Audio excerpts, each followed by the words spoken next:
Hi friends, ఒక్కసారి ఈ దృశ్యాన్ని చూడండి. మన కళ్ళకు కనిపించేది ఒక పెద్ద జలాశయం. చుట్టూ కొండలు, పచ్చని అడవులు, మధ్యలో అంతు చిక్కనట్టు కనిపించే నీరు. కానీ ఈ నీటి వెనుక ఒక పెద్ద కథ ఉంది. ఇది కేవలం ఒక డ్యామ్ కాదు, వేల ఎకరాల పంటలకు నీటిని అందించే ప్రాజెక్ట్. లక్షలాది మంది ప్రజలు తాగునీటి అవసరాలకు ఉపయోగపడే జలాశయం. చివరికి మన పొరుగు రాష్ట్రం తమిళనాడులోని చెన్నై నగర దాహాన్ని తీర్చే తెలుగు గంగా ప్రాజెక్టులో ఒక కీలకమైన లింక్ ఇది. అదే కండలేరు జలాశయం. నెల్లూరు జిల్లాలోని రాపూర్ మండలంలో ఉన్న ఈ కండలేరు డ్యాం ప్రకృతి అందాల మధ్య నిర్మించిన ఒక భారీ మానవ నిర్మిత అద్భుతం. నెల్లూరు నగరం నుంచి సుమారు 57-60 కిలోమీటర్ల దూరంలో ఉన్న ఈ ప్రాంతాన్ని జిల్లా అధికారిక టూరిజం జాబితాలో కూడా ఒక ముఖ్యమైన water body and dam tourist స్పాట్గా పేర్కొన్నారు. కానీ ఈ డ్యామ్ ఎందుకు నిర్మించారు? దీనిలో ఎంత నీరు నిల్వ ఉంటుంది? ఈ నీళ్లు ఎక్కడి నుంచి వస్తాయి? చెన్నైకి నీళ్లు ఎలా వెళ్తాయి ఇక్కడి నుంచి? నెల్లూరు, తిరుపతి ప్రాంతాల రైతులకు ఎలా ఉపయోగపడుతున్నాయి? ఇక్కడ ఉన్న డీర్ పార్క్ అంటే ఏంటి? ఇక్కడికి ఒక టూరిస్ట్గా వెళ్తే ఏమేమి చూడవచ్చు? ఈరోజు మనం కండలేరు డ్యామ్ చుట్టూ ఉన్న ఈ మొత్తం కథను తెలుసుకుందాం. కండలేరు డ్యామ్ ఆంధ్రప్రదేశ్లోని ప్రస్తుత శ్రీ పొట్టి శ్రీరాములు నెల్లూరు జిల్లాలో రాపూర్ మండలం పరిధిలో ఉంది. కండలేరు నది మీద ఈ డ్యామ్ రిజర్వాయర్ను నిర్మించారు.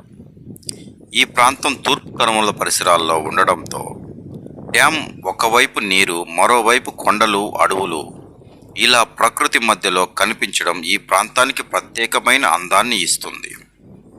కండలేరు నది కూడా ఈ ప్రాంతంలోని కొండల నుంచి పుట్టి ప్రవహించే నది. అందుకే ఈ డ్యామ్ చుట్టూ కనిపించే కొండలు, అడవి ప్రాంతాలు, నీటి విస్తీర్ణం కలిసి ఒక మంచి అద్భుతమైన లొకేషన్గా కనిపిస్తాయి. మనకు కనువిందు చేస్తాయి మన కళ్ళకు. కండలేరు డ్యామ్ కథను అర్థం చేసుకోవాలంటే మనం ముందుగా తెలుగు గంగా ప్రాజెక్ట్ గురించి తెలుసుకోవాలి. తెలుగు గంగా అనేది ఒక అంతర్రాష్ట్ర ప్రాజెక్ట్. కృష్ణానది నీటిని, పెన్నా నది వరద నీటిని ఉపయోగించి రాయలసీమ, నెల్లూరు జిల్లాల్లో సాగునీటి అవసరాలు తీర్చడం ఈ ప్రాజెక్టు ముఖ్య లక్ష్యం. అలాగే చెన్నై నగరానికి తాగునీరు అందించడం ఈ ప్రాజెక్టులో ప్రధాన లక్ష్యాలు. కృష్ణానదిలో 15 టీఎంసీల నీటిని చెన్నై తాగునీటి అవసరాల కోసం ఉపయోగించే విధంగా ఆంధ్రప్రదేశ్, కర్ణాటక, మహారాష్ట్రల మధ్య ఏర్పాటు జరిగింది. తెలుగు గంగా వ్యవస్థలో శ్రీశైలం రిజర్వాయర్ నుంచి నీరు కిందకి వస్తూ వెలిగోడు, ఇతర బ్యాలెన్సింగ్ రిజర్వాయర్లు, సోమశిల, చివరికి కండలేరు ఇలా ఒక పెద్ద నీటి ప్రయాణం జరుగుతుంది. కండలేరు అందులో ఒక కీలకమైన బ్యాలెన్సింగ్ రిజర్వాయర్. ఇది చాలా ఆసక్తికరమైన విషయం. కండలేరు రిజర్వాయర్కు నీరు కేవలం కండలేరు నది నుంచే రాదు. ప్రధానంగా సోమశిల రిజర్వాయర్ నుంచి వచ్చే Somasila Kandaleru flood flow canal ద్వారా నీరు ఇక్కడకు చేరుతుంది. సోమశిల రిజర్వాయర్ పెన్నా నదిపై ఉంది. పెన్నా నదికి వరదలు వచ్చినప్పుడు సోమశిలలో నిల్వైన వరద నీటిని ఈ కాలువ ద్వారా కండలేరుకు తరలిస్తారు. అంతేకాదు, తెలుగు గంగా వ్యవస్థ ద్వారా వచ్చే కృష్ణా జలాలు కూడా ఈ నీటిని వ్యవస్థతో భాగమవుతాయి. అధికారిక వివరాల ప్రకారం Somasila Kandaleru flood flow canal పొడవు సుమారు 51.25 కిలోమీటర్లు. దీని ద్వారా పెన్నా వరద నీటితో పాటు 15 టీఎంసీల కృష్ణా నీటిని కండలేరు రిజర్వాయర్కు తరలించే ఉద్దేశం ఉంది. ఇక కండలేరుకు స్వంత అటాచ్మెంట్ కూడా ఉంది. అంటే వర్షాలు పడినప్పుడు కండలేరు పరిసర ప్రాంతాల నుంచి వచ్చే నీరు కూడా జలాశయంలోకి చేరుతుంది అని అర్థం. అధికారిక ప్రాజెక్ట్ పత్రాల ప్రకారం ఈ సెల్ఫ్ అటాచ్మెంట్ ద్వారా సుమారు 3 టీఎంసీల వరకు నీరు రావచ్చు అని ఉంది. 68 టీఎంసీలు అంటే ఎంత నీరు? ఇప్పుడు అసలు ఆశ్చర్యపరిచే సంఖ్య దగ్గరకు వచ్చేసాం మనం. Kandaleru reservoir gross storage capacity సుమారు 68.03 టీఎంసీ. టీఎంసీ అంటే 1000 మిలియన్ క్యూబిక్ ఫీట్. సాధారణంగా మనం చెప్పాలంటే ఇది ఒక భారీ స్థాయి నీటి నిల్వ సామర్థ్యం. కండలేరు ఎర్త్ డ్యామ్ పొడవు సుమారు 10.752 కిలోమీటర్లు. అంటే ఈ యొక్క సాధారణ కాంక్రీట్ డ్యాముల కొండల మధ్య చిన్న భాగాన్ని అడ్డుకోవడం కాదు. ఇక్కడ ఒక భారీ మట్టి కట్టను చాలా దూరం వరకు నిర్మించారు. దీని గరిష్ట ఎత్తు సుమారు 49 మీటర్లు. అసలు కండలేరు డ్యాంలో ప్రత్యేకత ఏమిటి అంటే, కండలేరు నుంచి మాట్లాడేటప్పుడు అత్యంత ఆసక్తికరమైన అంశం ఇది ఒక భారీ ఎర్త్ డ్యామ్. అంటే ప్రధాన కట్ట నిర్మాణంలో మట్టిని ఉపయోగించారు. ఇది వినడానికి సింపుల్గా అనిపించవచ్చు, కానీ ఇంత పెద్ద నీటి నిల్వను అడ్డుకునేలా కిలోమీటర్ల పొడవున భారీ మట్టి కట్టను నిర్మించడం ఆ కాలంలో ఒక పెద్ద ఇంజనీరింగ్ సవాలే. ప్రాజెక్టు నిర్మాణంలో సుమారు 162 లక్షల క్యూబిక్ మీటర్ల మట్టిని ఉపయోగించినట్లు స్థానిక చారిత్రక రిపోర్టులు పేర్కొంటున్నాయి. ఈ ప్రాజెక్ట్ నిర్మాణానికి వందలాది మంది కార్మికులు, ఇంజనీర్లు, సాంకేతిక సిబ్బంది పనిచేశారు. తెలుగు గంగ ప్రాజెక్టు రూపకల్పన అమలులో ఇంజనీరింగ్ అధికారులు కీలక పాత్ర పోషించారు. స్థానిక చారిత్రక కథనాల్లో అప్పటికి ఓఎస్డి తెలుగు గంగ రూపకర్త రామకృష్ణయ్య పేరు కూడా ప్రస్తావించబడుతుంది. అయితే దీనిని ఒక్క వ్యక్తి నిర్మించిన డ్యామ్గా కాకుండా ప్రభుత్వ ప్రాజెక్టుగా ఇంజనీర్లు, కార్మికులు కలిసి నిర్మించిన భారీ నిర్మాణంగా చెప్పడం సరి అయినది. నిర్మాణం ఎప్పుడు పూర్తయింది అని చూస్తే, కండలేరు ప్రాజెక్ట్ నిర్మాణానికి సంబంధించిన తేదీల్లో వివిధ ప్రాంతాల్లో వివిధ దశల్లో వివరాలు కనిపిస్తాయి. ప్రాజెక్ట్ అధికారిక వాటర్ రిసోర్స్ వివరాల ప్రకారం కండలేరు డ్యాం నిర్మాణం 1997లో పూర్తయింది. ఆ తర్వాత నీటి నిల్వ ప్రారంభమైంది. ఇక తెలుగు గంగా వ్యవస్థలోని సత్యసాయి గంగా కాలువ 1990 నుంచి ఆపరేషన్లో ఉందని అధికారిక సమాచారం చెబుతుంది. అంటే ఇది ఒక్క రోజులో నిర్మించిన ప్రాజెక్ట్ కాదు, ఒక భారీ నీటి వ్యవస్థలో భాగంగా దశల వారీగా ఏర్పడిన ఒక గొప్ప ఇంజనీరింగ్ నిర్మాణం. కండలేరు నీళ్లు ఎక్కడెక్కడికి వెళ్తాయి? ఇది కండలేరు డ్యాం కథలో అత్యంత ముఖ్యమైన భాగం. కండలేరు నీరు నిల్వ అయిన తర్వాత అది సత్యసాయి గంగ కాలువ ద్వారా ముందుకు వెళ్తుంది. ఆ కాలువకు మరో పేరు కండలేరు పుండి కాలువ. తెలుగు గంగ ప్రధాన కాలువ వ్యవస్థ ఇది. కండలేరు నుంచి ఈ కాలువ తమిళనాడు వైపు వెళ్తుంది. అక్కడి పుండి రిజర్వాయర్కు చేరుతుంది. అక్కడి నుండి చెన్నై నగర తాగునీటి వ్యవస్థలోకి నీరు వెళ్తుంది. కండలేరు నుంచి తమిళనాడు సరిహద్దు వరకు సత్యసాయి గంగా ప్రధాన కాలువ పొడవు సుమారు 151.887 కిలోమీటర్లు. ఈ కాలువ ద్వారా 15 టీఎంసీల వరకు కృష్ణా నీటిని చెన్నై తాగునీటి అవసరాల కోసం తరలించే వ్యవస్థ ఉంది. అంటే కండలేరులో పడిన ప్రతి నీటి బొట్టు చెన్నైకి వెళ్తుంది అని కాదు, కానీ కండలేరు రిజర్వాయర్ చెన్నై తాగునీటి కోసం ఏర్పాటు చేసిన తెలుగు గంగా నీటి సరఫరా వ్యవస్థలో ఒక కీలకమైన నీటి కేంద్రం, నిల్వ కేంద్రం అని చెప్పాలి. ఇది చాలా ముఖ్యమైన తేడా. రైతులకు కండలేరు ఏం చేస్తుంది? కండలేరు కేవలం చెన్నైకి నీళ్లు నింపే రిజర్వాయర్ మాత్రమే కాదు, ఇది స్థానిక వ్యవసాయానికి కూడా ఎంతో ముఖ్యమైనది. అధికారిక వాటర్ రిసోర్సెస్ వివరాల ప్రకారం కండలేరు రిజర్వాయర్ ద్వారా నెల్లూరు, తిరుపతి జిల్లాల్లో సుమారు 3 లక్షల ఎకరాల వరకు సాగునీటి సౌకర్యం కల్పించే ఉద్దేశం ఉంది. ఈ నీరు తెలుగు గంగ ప్రధాన కాలువ నుంచి వచ్చే బ్రాంచ్ కాలువల ద్వారా వ్యవసాయ ప్రాంతాలకు చేరుతుంది. అంటే ఒకవైపు చెన్నై నగరానికి తాగునీరు, మరోవైపు రైతులకు సాగునీరు. ఇదే కండలేరు ప్రాజెక్టు యొక్క అసలు బహుళ ప్రయోజనం. తాగునీరు ప్రయోజనం ఎవరికి అంటే, కండలేరు నీటి కథ కేవలం గ్రామాలకు, పొలాలకు పరిమితం కాదు, ఇది చెన్నై నగరంతో కూడా ముడిపడి ఉంది. తెలుగు గంగా ప్రాజెక్ట్ ద్వారా కృష్ణా నీటిలో 15 టీఎంసీల వాటాను చెన్నై నగర తాగునీటి అవసరాలకు ఉపయోగించేలా వ్యవస్థ రూపొందించారు.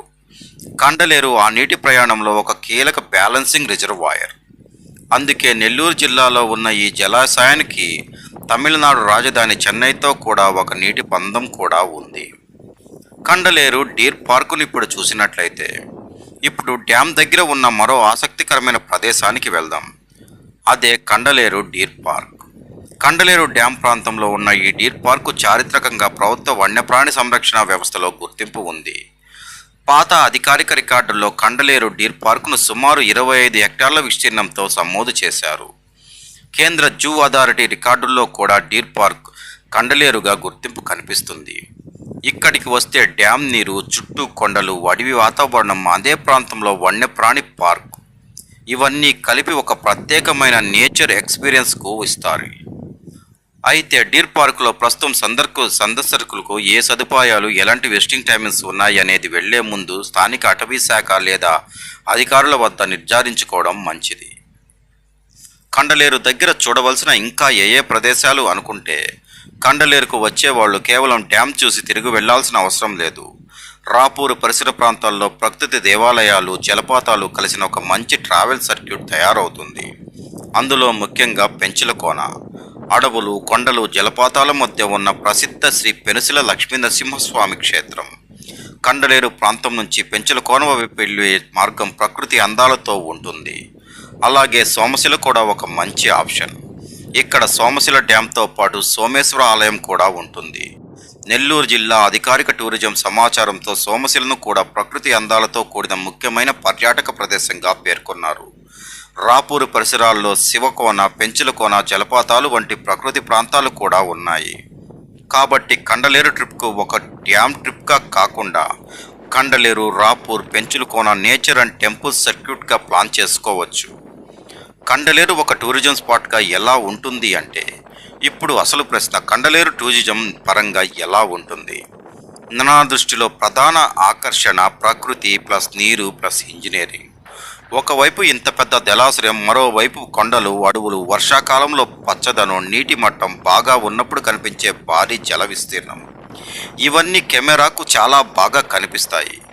ప్రత్యేకంగా ఉదయం సూర్యోదయం, సాయంత్రం సూర్యాస్తమయం, మేఘామృతమైన వాతావరణం, వర్షాల తర్వాత పచ్చని కొండలు, ఇవి కండలేరును మంచి సినిమాటిక్ లొకేషన్గా మార్చేస్తాయి. అయితే ప్రస్తుతం పూర్తిగా డెవలప్డ్ కమర్షియల్ టూరిస్ట్ డెస్టినేషన్ అని చెప్పడం కంటే ఒక డ్యామ్ డెస్టినేషన్ అండ్ నేచర్ స్పాట్గా చూడడం సరి అయినది. జిల్లా అధికారిక టూరిజం జాబితాలో కూడా కండలేరు డ్యామ్ను వాటర్ బాడీస్ అండ్ డ్యామ్ కేటగిరీలో చేర్చారు. ఇక్కడికి ఎలా చేరుకోవాలి అంటే, నెల్లూరు నుంచి కండలేరు వైపు రోడ్డు మార్గంలో ప్రయాణించవచ్చు. జిల్లా అధికారిక సమాచారం ప్రకారం కండలేరు డ్యామ్ నెల్లూరు నుంచి సుమారు 57 కిలోమీటర్ల దూరంలో ఉంటుంది. రాపూరు వైపు వెళ్లే మార్గం ద్వారా డ్యామ్ ప్రాంతానికి చేరుకోవచ్చు. ఇక కండలేరు ప్రాంతం నుంచి పెంచుల కోన, రాపూరు వైపు ప్రకృతి ప్రాంతాలను కలిపి చూడాలనుకుంటే ఒక రోజు లేదా వీకెండ్ ట్రిప్గా ప్లాన్ చేసుకోవచ్చు. కానీ dam, forest area, deer park మన ప్రాంతాల్లో ప్రవేశ అనుమతులు, రోడ్డు పరిస్థితులు, పార్క్ టైమింగ్స్, నీటి ప్రవాహ పరిస్థితులు ముందుగా తెలుసుకోవడం చాలా ముఖ్యం. మనకు డ్యామ్ కనిపించినప్పుడు నీటి మాత్రమే కాదు, కానీ ఆ నీటి వెనుక వేలాది మంది శ్రమ ఉంటుంది, ఇంజనీర్ల ఆలోచన ఉంటుంది, దశాబ్దాల ప్రణాళిక ఉంటుంది, రైతుల ఆశ ఉంటుంది. ఒక నగరానికి తాగునీరు అవసరం ఉంటుంది, ఒక రాష్ట్రం నుంచి మరో రాష్ట్రానికి వెళ్ళే నీటి ప్రయాణం ఉంటుంది. కండలేరు ఈ మొత్తం కథకు ఒక మధ్య బిందువు. సోమశిల నుంచి వచ్చిన నీరు కండలేరులో నిల్వ అవుతుంది. అక్కడ నుంచి కాలువల ద్వారా ముందుకు సాగుతుంది. ఒకవైపు పొలాలకు, మరోవైపు నగరాలకు, చివరికి తమిళనాడులోని చెన్నై నగర తాగునీటి వ్యవస్థకు చేరుతుంది. ఇదే కండలేరు ప్రత్యేకత. కాబట్టి కండలేరు డ్యామ్ను కేవలం ఒక డ్యామ్గా చూస్తే మనకు కనిపించేది నీరు మాత్రమే. కానీ దాని వెనుక ఉన్న కథ చూస్తే ఇది ఒక ఇంజనీరింగ్ అద్భుతం, ఒక తాగునీటి ప్రాజెక్ట్, ఒక తాగునీటి వనరు, తెలుగు గంగలో ఒక కీలకమైన లింక్, మరియు ప్రకృతి అందాల మధ్య ఉన్న ఒక ప్రత్యేకమైన ప్రదేశం. నెల్లూరు జిల్లా కేంద్రం నుంచి పెద్ద దూరం లేకుండానే ఈ కండలేరు జలాశయానికి, డీర్ పార్క్కు, దేవాలయాలకు, జలపాతాలకు చేరుకోవచ్చు. ఇవన్నీ కలిపి చూడాలనుకునే వాళ్లకు కండలేరు ఒకసారి చూడాల్సిన ప్రదేశం. మీరు ఎప్పుడైనా కండలేరు డ్యామ్ను చూసి ఉంటే మీ అనుభవాన్ని కామెంట్ రూపంలో చెప్పండి. ఈ వీడియో మీకు నచ్చితే లైక్ చేయండి, షేర్ చేయండి, మీ ఫ్రెండ్స్తో కూడా అందరికీ షేర్ చేసుకోండి. మన ఛానల్ను సబ్స్క్రైబ్ చేసుకోండి. ఇలాంటి మన ఆంధ్రప్రదేశ్లోని అందమైన చాలా మందికి తెలియని ప్రదేశాల గురించి మరిన్ని వీడియోల కోసం మన ఛానల్ను సబ్స్క్రైబ్ చేసుకోవడం మర్చిపోవద్దు. మరో అద్భుతమైన ప్రదేశంతో మళ్ళీ కలుద్దాం. అంతవరకు సెలవు, నమస్కారం.